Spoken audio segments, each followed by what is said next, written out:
what an amazing blessing to get both of you at the same time. Yeah. So such busy people. Ask a busy person to do something, I guess. That's how it works, right?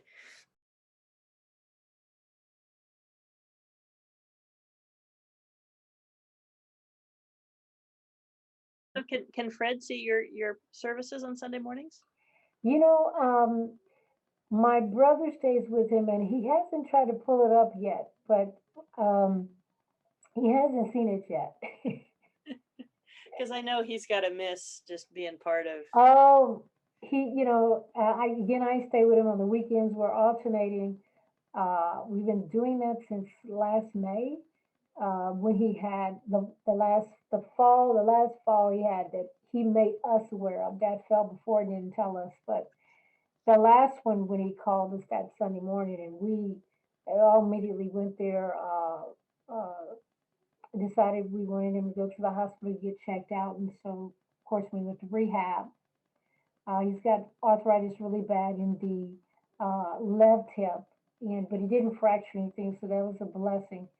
But then since then he's had all these, his hemoglobin drops, and he's got heart failure. His heart's operating at 10% capacity, so he wanted to stay in his house, and so we're trying to honor that, and so we rotate. My sister, who's retired, is really carrying most of the load for us. Myself and my the brother that's right above me. We're the only two that are still working. Oldest brother and my sister are retired. So my sister watches dad between Tuesday and Friday until I get off work, and then I come in and take care of him until Sunday. And then my brother told me relieves me so I can go to worship. And then the oldest brother comes in on Monday, and then my sister's back in rotation. So he's in great spirits. He sings all the time, but he tells me all the time. He says nothing like being in the church. He said you can listen to it on the radio, and he said these computer things. That's what he calls it, these computer things. And he said there's just nothing like being in the building, being among the congregation, the fellowship. And he's right because we can do the Zoom, but it's just nothing. You can watch it, live, and then watch it when you have time. But it's just nothing like being there in the presence and in the midst of the service. Well, we certainly miss his spark in the Yeah, too. Yeah, he's 95, is that right? he just turned 96 on the 27th of January. My goodness. So Remarkable. Yeah. he's 96. He hits up now. He's on some new heart medication that his doctors recommended, and it seems to have brought some strength back to him. So he gets up. He still gets up at 6:30, 7 o'clock. That's the time he's used to getting up and going to work. So and he gets himself dressed. He reads his daily bread religiously. Reads the scripture to go with it. I mean, that's his routine Wow. every day, and he talks about the Lord all day long, and sing songs. So of course, when I'm there, I'll get to the piano and play, and he'll sing songs with me, church Oh, hymns, and that's wonderful. so it's a good time for me, to be able to have that time with him. Yeah. Well, I wanted to chat a little bit about your mom. Yes, It's been 30, is it 30 years now that she's gone? it's 29. It'll be 30 years next year. And there are times it still, as I'm moving to the house, it just still feels like yesterday. I know when we were getting the house ready for dad to come home from the hospital back in May, my sister and I were in there, and I tell you, um, all of her her albums, opera that she purchased, and it's amazing to me when we were going through it, to see the big albums and the like album book package. You open them up and there's like 5 albums in one thick. It's like, oh wow. And so she we had like 3 large, not small but large boxes, and so it was amazing for us because it was like dad's not gotten rid of almost anything that Mom had from a music standpoint. So all of her music is there, all of her tapes, and we kept them. It's like we don't know what to do. What do we do with them? Um, but so it was interesting. It really was going through that and going through her items, seeing her handwriting on things, again, and it I just it just brought back a lot of memories. I find her handwriting on things here. Yeah. And when you talk about playing the piano for your dad, I mean, I got to play that piano for her when she was teaching. Yeah. That's well, I wanted so these are the books that I've been Yeah. taking out of the pews, and inside, I don't know if you can I have one. see I that have one of those. so many of them say that they're given in honor and in memory of Elwanda. She is such a profound influence here. Yeah. Um, do you do you remember her going to school? I mean, what she just loved classical music so much. What motivated her to go to UM? It was UMKC, It right? was UMKC. Yes, she did. She did her master's at UMKC, and so, and she was a school teacher. So, um, I, uh, I've known music my whole life. Because it's all we heard growing up, was just music, and opera, that classical. Um, and so we got a chance to meet a lot of her friends who were in opera, like Vincent Cole.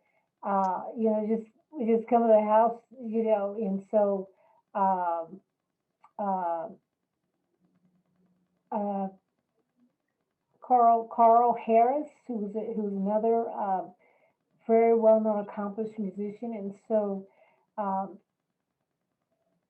I don't think I know anything else because that's all we heard. Uh, for us it is it's deeply enrooted and bred. Not only in myself, my brother, the one that's older than me, he's very much rooted in music, plays 3 or 4 different instruments, has his own studio. And my sons picked up the same wind of mom. The oldest is a school teacher, Raytown School District. He has his master's, and he went to UMKC, graduated from the conservatory. The middle son, Bernard, is a music technology major. He went to Alabama State, and then from there, decided to do, of course, music full time. He and I were kind of joking around a few years back. He said, "Mom, I've never had a job. I've never filled out an application. I've only done music my entire life." And he said, "That's what I really feel like that the Lord's called me to do is the music." And so, and he's done very well. He is one of the major producers for a lot of the artists. One particular artist is Justin Bieber. He's been with Bieber since from the very beginning, and so he's doing really well. And then the baby boy, who is a drummer, Yeah. so when they come home, the middle one, Bernard, is in LA, lives in LA. The baby boy lives in Atlanta, and Anthony's here. As I said, a school teacher here. And so when the other two brothers come home, uh, the baby boy is a drummer, the middle one plays bass, and Anthony is a keyboard player. And so we have a whole band. And so the house is just filled with music. There's going to be some music somewhere going on, when they're here. I want And to be your house for Christmas. yeah, and it feels like they just picked up where they left off, and I've heard several people when we play together. Like if we're at the church, I'll play the piano, Anthony will get on the organ, and Cameron will be on the drums, and Bernard will be on the bass. And we've had several members just walk up and say, "The spirit right there of you guys, when you play together is just electrifying. It's amazing to see." And What a legacy. it's What a really legacy. a lot, she was a very Mom was a very strong taskmaster, she's a perfectionist. So she told me, she said, if you're gonna do music or whatever you do, never halfway do it. And so I think, that's uh, bred in all of us, and the boys will do the same. They will rehearse and rehearse until it's right. They never present something that they feel okay, we can get by. No, it's they will rehearse hours. I've left them sometimes when they're just really, trying to get the music right. Well, can you talk a little bit about, I mean, do you know the story of how your parents got involved with Rainbow all those years ago? So, mom and dad both were members of Pleasant Valley Baptist Church, which dad is still a member of. Hmm. And mom was heavily involved in the choir at that time in the church. Very, very, very good choir. And mom was uh, trained, so she could read music. And sometimes in the African American church, not all your choirs or your individuals in the choir can read music. But they could at Pleasant Valley. They were extremely well trained, and so they could pick up a piece of music. Mrs. Russell would give them sheet music, and they had all the voices. So they had sopranos, altos, tenors, bass. They had baritone. So they had a good sound mix. And I think mom, because mom, uh, I want to call her probably progressive. Uh, she always wanted more, and would push people to be more, if that makes sense. Hmm. And so she had this thirst for wanting more, and just decided that the Rainbow Mennonite Church, when she went to visit, was the place to be. Hmm. We were all thinking, okay, mom, what are you, what are you doing? Leave me. And it was just literally down the street and underneath the bridge, was the Rainbow Mennonite Church. Uh, and so she was committed to that, and she found something there at the Rainbow Mennonite Church that really uh, fulfilled that need that she had in terms of progressing. uh, and she found a piece of contentment there. And so we at the time, my brother and I, of course, we split churches, so meaning that we would go to the Rainbow to Sunday school, and then Dad would pick us up, and then we go to Pleasant Valley for the outdoor service. So um, Oh, we got a taste of both, congregations, both styles of music. But again, uh, we were so familiar with the classics. We were so, mom exposed us to all types of music. So uh, even to this day, I can sit down in a Methodist church and be truly blessed. I can sit down in a Mennonite church and be blessed. I can sit in a Catholic church and be blessed. And they're all different genres and styles of music, but they all have the same message. They're all glorifying the Lord God, the Creator God that we serve. And so I think for me and my sons, uh, we were very blessed and very fortunate to have mom and have her expose us to that, so that we know nothing different, and then to pass that legacy down to our children, to my children who they don't know anything different, and they're doing the same with their children as well. well, and I know that, I started, I came pretty late to the to Elwanda's uh, gifts at Rainbow because I didn't really come to Kansas City until 1987. But I did serve on the worship committee with her, and I just remember that in the summertime, she took the responsibility for finding people to do music on the summer Sundays, and basically she just told you that you had a Sunday, and then you did it. You did it, yeah. Um, Yeah, and you that didn't was say fun. you didn't say no to Elwanda. No, you, And you just did it. You know that was mom's way.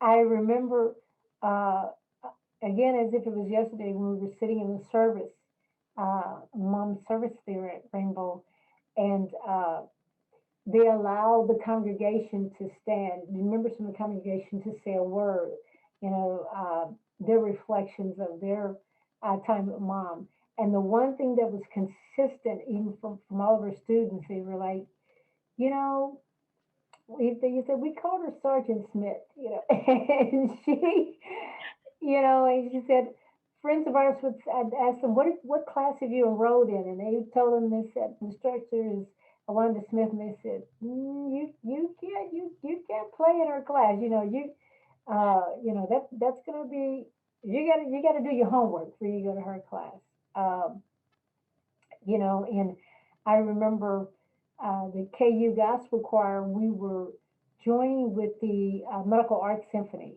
to sing the Hallelujah Chorus. And so I said, okay, Mom, I need your help. I need you to come teach the choir the Hallelujah Chorus. And she did. And she came over, and the KU choir was never the same when she finished with them. Um, and then she brought her accompaniment with her, who played, and she taught all the parts, broke them down, and then we didn't have any bass singers at that time, so she went back to Rainbow, and she picked up 4 or 5 bass singers, and she said, I need you to come to this rehearsal. You're going to sing with the gospel choir. We're doing this event with the Medical Arts Symphony, and I think it was 4 or 5, and they showed up for our last rehearsal. So our last rehearsal was the rehearsal with the Medical Arts Symphony. And the symphony started the music. Mom's accompaniment was there. We sung the Hallelujah chorus and we finished. And the conductor of the symphony went to Mom and said, "Oh my God, I wasn't expecting this.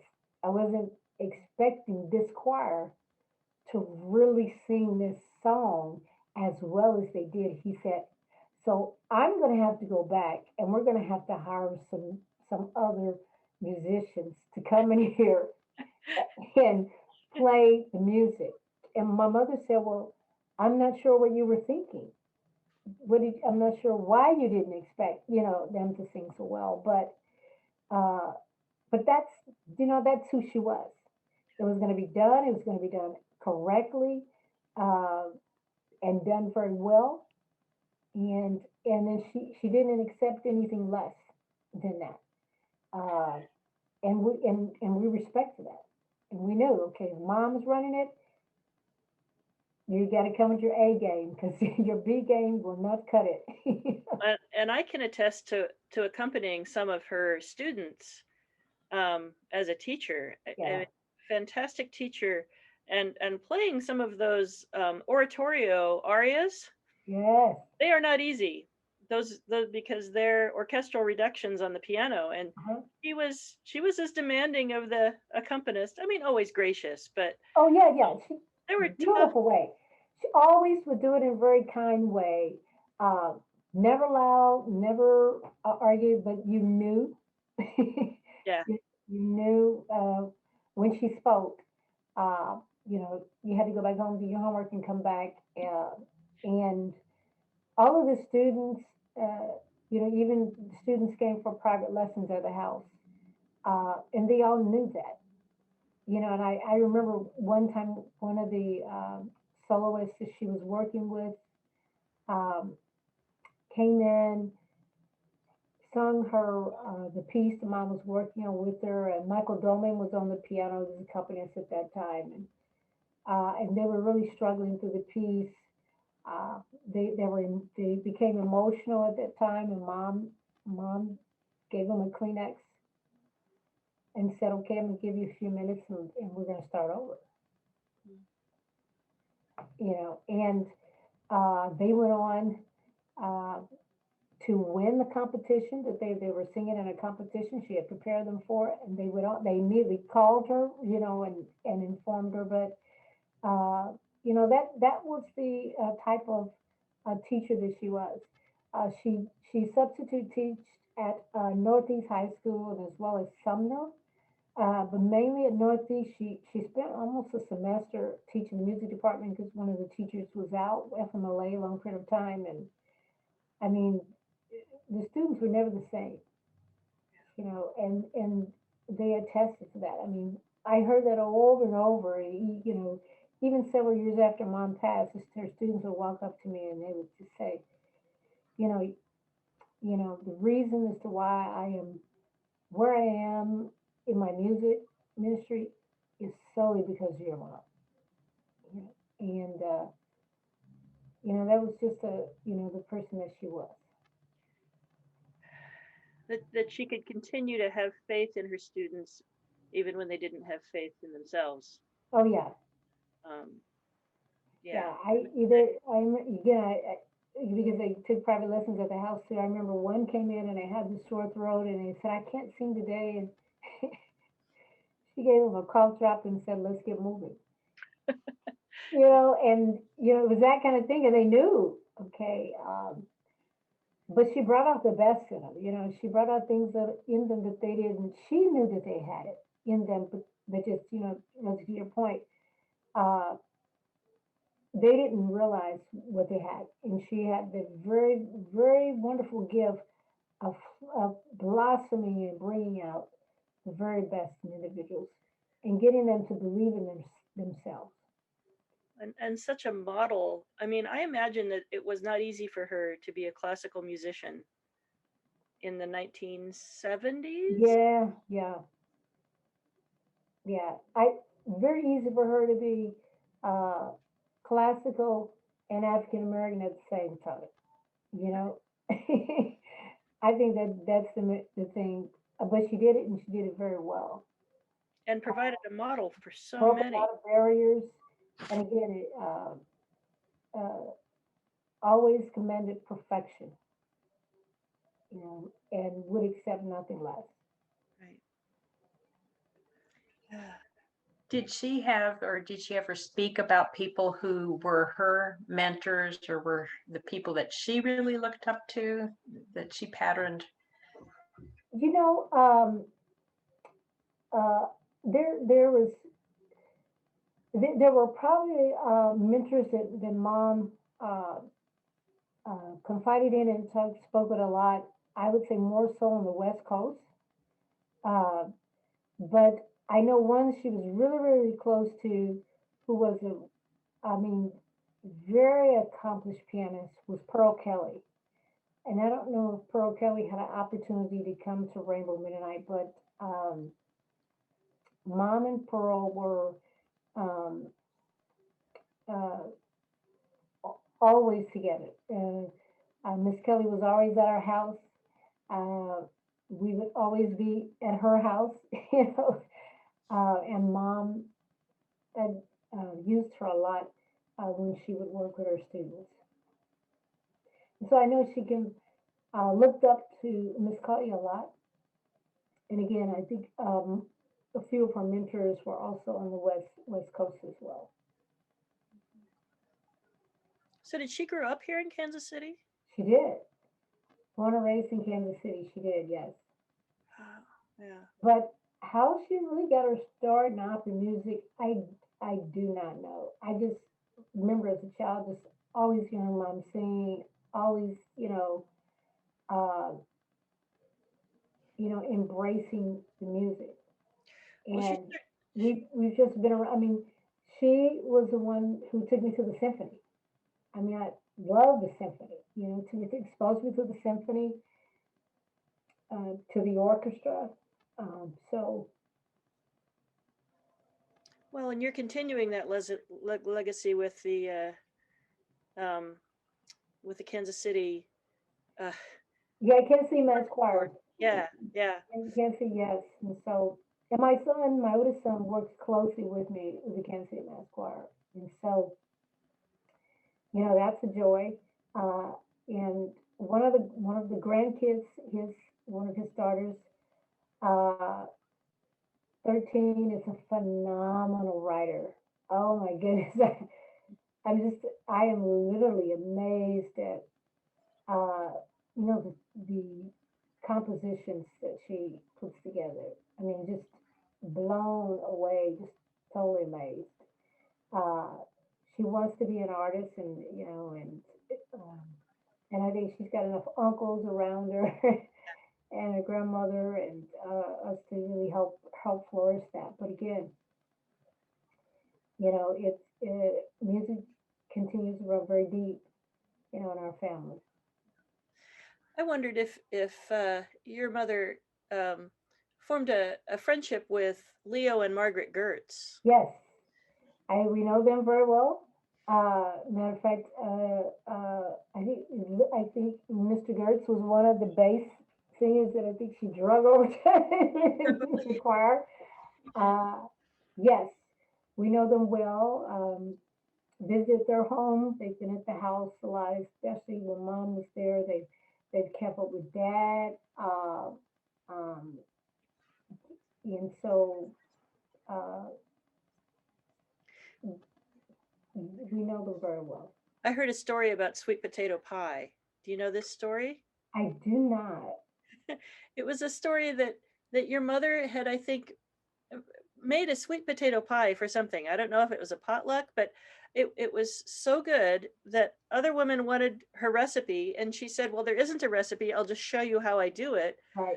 So she went to Leo and Margaret's house, and other women came and they gathered, and she made the pie just the way she does it by taking a handful of this, and she Yeah. would take a handful, and then Margaret would measure it. Yeah. She'd have the measurements so she could duplicate it. And both Ken and Sally told me that story. And And she could cook extremely well. She can bake. I did not inherit that baking skill from her. I cannot bake. I admit that. I tell my husband when we got together, I cannot bake. uh, she could walk into the kitchen and take a little bit of nothing and come out with just something just very amazing and very tasteful. You know, it's like, Mom, how did you, uh, you know, how did you even think to put those two things together and pull out a meal from that? She'd make some of the best homemade cinnamon rolls, and so she would always do those around the holiday time. And as soon as she decided she was going to make cinnamon rolls, there, everybody in the neighborhood, when they were ready, would come with their pans. We'd have to make that many. We'd have two neighbors on the other street would come, and she'd have to do some that had uh, walnuts in them, and others that don't, you know. And so um, she could cook just oh very well. Just miss some of her meals. There's some of the things that Mom cooked that I haven't eaten since she's passed. You know, so well, I think that's a testament just to her. I mean, she fed people in a lot of ways. yeah, And the just, the warmth that I know that I feel when I think about Elwanda. yeah. Just the You know, and uh, Dad, you know, to this day, he he says, I'm a member of Rainbow. If he could come, he would, you know, and the church was open, he would come. Uh, I remember probably about 3 months ago, he was adamant, you know, I've I've got to pay my tithes. I need to take me down to the Rainbow Church. I need to put my tithes in, you know, and so he still sends his tithes. yeah, um, and uh, I think the thing that I will always cherish about Rainbow Mennonite is the way they embrace my parents. You know, it's genuine. You well, know, which is a true testament of the love of God. Where you know now we're in a era where you know color is a problem, it's a barrier, but it's never been a barrier for Rainbow Mennonite. And the congregation wrapped their arms around my mom and dad and showed them and continue to show them love. That's a true testament.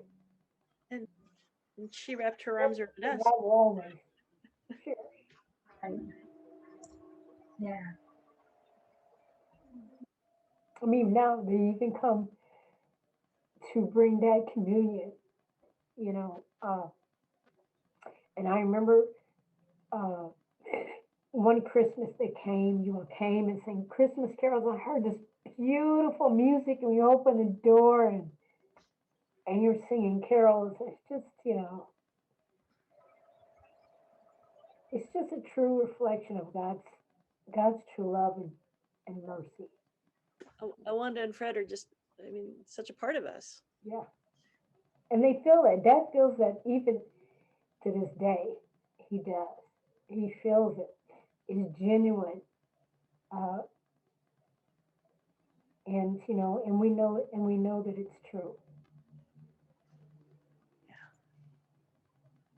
And I appreciate the Rainbow Mennonite Church for that. I really do. Oh, and Frank, Mom loved the minister Frank. You know, Margaret still Gone lives. by his house many a times, and but she loved him as well. Yeah. Well, it's a rich mix. Yeah. Mhm. Yeah. It really is. Well, I just remember her students coming to sing at church. There was, and my husband Stan said, and I don't remember this one, but he would have noticed this, an amazing countertenor that came and sang once. That was one of her students, and it was one of those experiences where when he opened up his mouth, it was,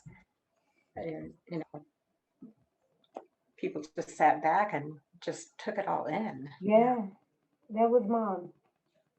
But then I remember you came, and maybe once you brought the gospel choir, or that was another one of those experiences where I was just taken away by the music and the sounds and the motion, and Yeah, it was such a, it was, it was a different piece of Elwanda that she was always such a classical when she sang. It was very, have the choir come. It was just this amazing, beautiful experience too. Yeah. yeah. She really, I'm telling you, they weren't the same. And they were much better for it. But when she finished with them, they were like, "Woo!" We feel like Miss Elwanda. we been in camp or something for a whole 2 months. Voices were much better. She taught them how to really sound like one voice, and if you're louder than the next person, you're too loud. And really got them to blend. Uh, and I knew that, once I turned them over to her, that they would be so much better, and they were. They really were. And they again, I remember at the service, they spoke of that. They were like, "Woo!" you know.